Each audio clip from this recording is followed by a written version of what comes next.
T is target. So you have action, you have accountability, control, and then you need to have a target. Very, very important. Okay, you need to have a target.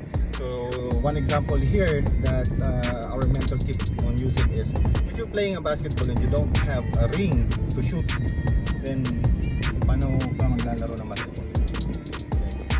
Actually, sports is a good reference with life. I mean, life is just a game. Okay?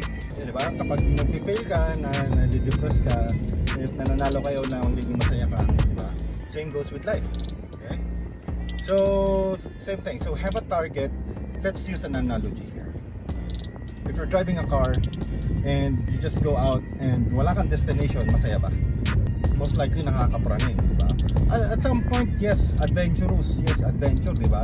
Pero kailan ka makakarating sa destination mo? Yun yung tanong ko, kung wala kang destination. Alright? So, it's very important to have a target. Okay? Saan ba papunta? Or, other terms, a goal. Okay?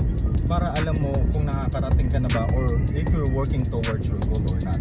If the things that you're doing in your daily basis is towards your goal or not.